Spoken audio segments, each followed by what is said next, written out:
Don't trip. Well, no, seriously, I want to first off start off by saying thank you to my Lord and Savior Jesus Christ, which is something I always do. I do that because he's worthy of that praise, and I also do it because we need to be reminded of why we live like we live. This is not by happenstance. This school is not here because some communist stole someone else's money and built this place. This school is not here because somebody begged, borrowed, or stole to make it happen. It's here because hardworking Christian Americans built it from the ground up. And we need to give God the thanks he deserves for allowing us to live in the nation that we live in. So that's why I say that every time before I speak. Now, before I go any further, I want to say to you young men, you guys are in good company. You're in good company. When you talk about being attacked by people who disagree with you because you're trying to do what's right. And make no mistake about it, you're trying to do what's right. You're in good company. I want you to think about a man named William Lloyd Garrison. William Lloyd Garrison was a man of possession, had everything to live for. He had money, and he could have went off and lived his happy life, but instead, he was passionate about an issue called slavery. So passionate that he went in hiding because his life was being threatened to publish a paper called The Liberator. Because those who wanted to continue to do wrong and were determined to see wrong continue to be done wanted to silence his voice. He didn't stand for it. He continued to put his life on the line, stand up, to fight against that institution. You think about all the people, and I can't even name them all the people in Nazi Germany who stood up against Adolf Hitler, many of whom who lost their lives because the Nazis wanted to silence them. You guys are in good company. And if you don't want to go along with those examples, you go along with the ultimate example, which is Jesus Christ. When they tried to silence his voice because he spoke the truth to the Pharisees and to kings and to all the people of the world. So when you get weary and well-doing and you think about that website, you think about those boxes, you do just what you said. You keep going. You keep standing strong. You remember the men at Bunker Hill. You remember the men at Gettysburg. You remember the men at Iwo Jima. You remember the people on the Edmund Pettus Bridge who were fighting for their rights, holding the American flag. You remember those women who fought for the right to vote. You remember those people. They were standing up for right. You're standing up for right. Stand strong and continue to do this good work. And we applaud you for it.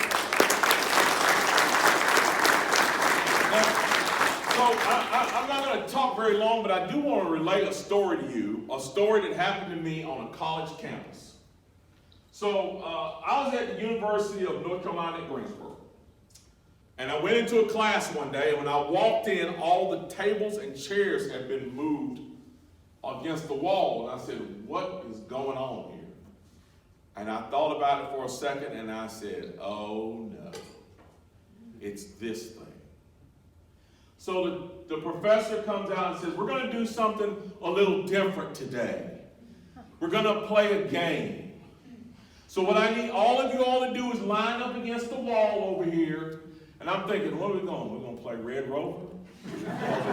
We need other people on the other side. Maybe we're going to play dodgeball. Where's the ball? I kind of already knew in my head what was going on because I'd seen it before.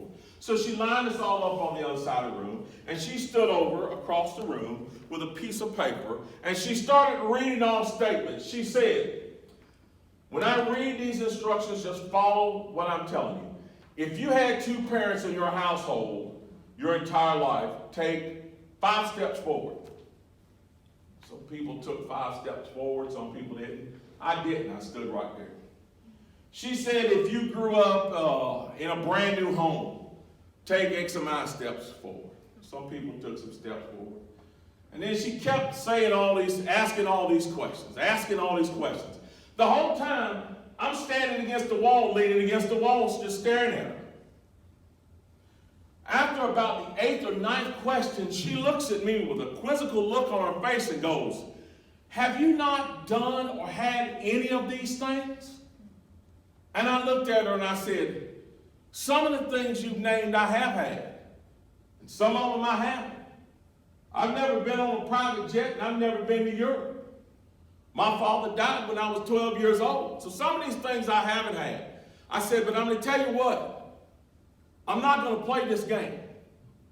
I said, because I know it comes at the end. You're going to tell all the folks who ended up across the room to turn around and look at all of us and tell those folks over there that they're privileged and we're not. I said, but let me tell you about how I grew up. I said, I grew up in a little rat-infested house with an alcoholic father who beat my mother, with 4 other siblings. Never had enough to eat, never had enough clothes, didn't have a car, didn't have central air, had a wooden floor and you get splinters in your foot that long. I had what it looked like on the outside, a terrible childhood. But I said, let me tell you what I did have. I said I had a mother and a father, despite the problems they had, they loved me unconditionally. I have brothers and sisters who were so fiercely loyal to me, they would have taken on the most powerful army in the world for me. I had a mother who told me that despite the humble beginnings that I came from, I could be anything that I wanted to be. And over all of that, I had a supreme, overwhelming faith in God Almighty that came directly from my mother. That's who I am.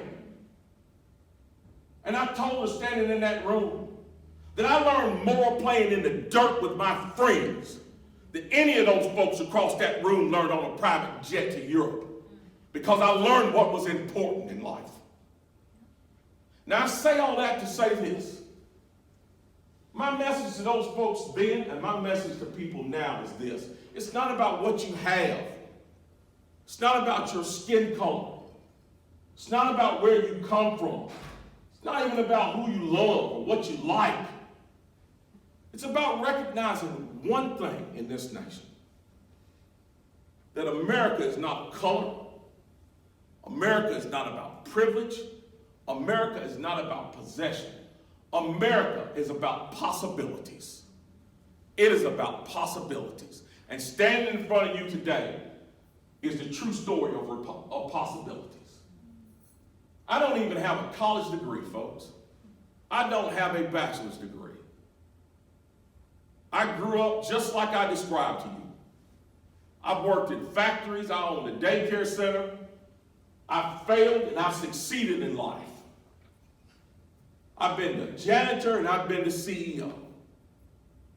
But here it is. I stand before you right now as the 35th Lieutenant Governor of North Carolina. How does that happen? I'll tell you how it happens. It only happens in America, and it only happens with God. Because this is still the land of opportunity, folks. This is still the land of opportunity. Don't let any of these blue-haired professors tell you it is not. They do, you tell them about a story about a guy named Mark Robinson. You tell them about all those stories about people who have come from nothing in this nation and have made miracles out of their lives. This is the greatest country on earth. And anybody that doesn't believe it, I'll show you some films of some Cubans clambering together a 57 Chevrolet to make a boat out of it to swim through shark-infested waters to get here. I'll show you video of people who are willing to get down in the holes of the bellies of ships to get here. People who are willing to risk their lives to get here to this place. Why?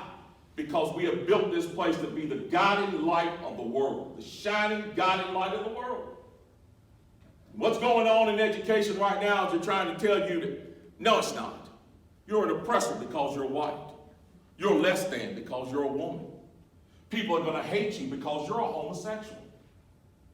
This is the freest, most generous, the best nation on earth. Nowhere in the history of humanity has freedom existed like it exists in this place. And we need to celebrate that. And so I say to all you young men in here now who are fighting for this cause, do not be weary in well-doing. Because you're going to be the future of that freedom. You know, a lot of times we talk about young people and we say, well, young people are called, it's a lost cause. I love it when people tell me, man, if we got in a war right now, we'd be in trouble. I don't believe that. I don't believe it. I believe if we got in a war right now, our enemies would be in trouble. See, because what we see right now, we see the loud people. We see the people who don't get it right. We see the people who refuse to have a conversation, but instead throw on a mask and throw on a hood and run down and tear Silent Sam down illegally instead of trying to have a conversation about it. That's who we see. But let me tell you who's in this country. Who's in this country right now are young men like this. Silent, but strong, and doing the right thing.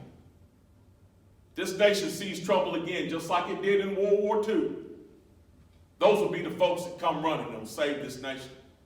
They're doing the work already.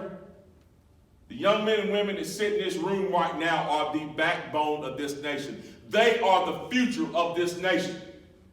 And they're going to drag freedom kicking and screaming right along with the history of this nation. But it's going to take some of these older folks in here to make sure we continue to pave the way. For far too long, what we've done is we've laid down and we let those on the left, those loud voices on the left, make you afraid because they tell you they're going to tell you you're a sexist, or they're going to tell you you're a racist, or they're going to tell you you're a homophobe. Phooey. I'm not a sexist. I'm not a racist. I'm not a homophobe. As a matter of fact, I don't even know what that word means. I'm not scared of any man.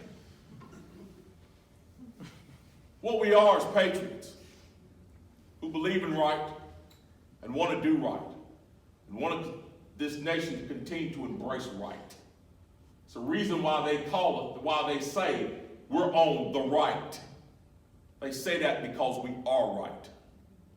And we love right and want to do right. So guys, gals, all of you all here on this university, they tell me that I'm courageous because I'm a black conservative.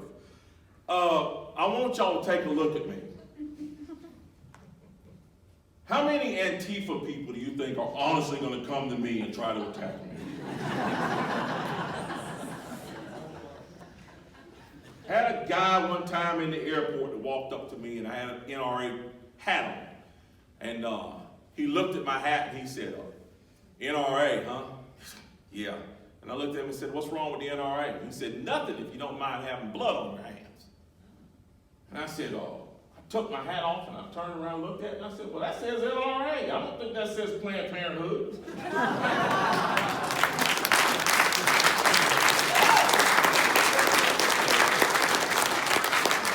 And he snickered and said, well, I just don't think it's a wise choice for you to be involved with an organization like the NRA.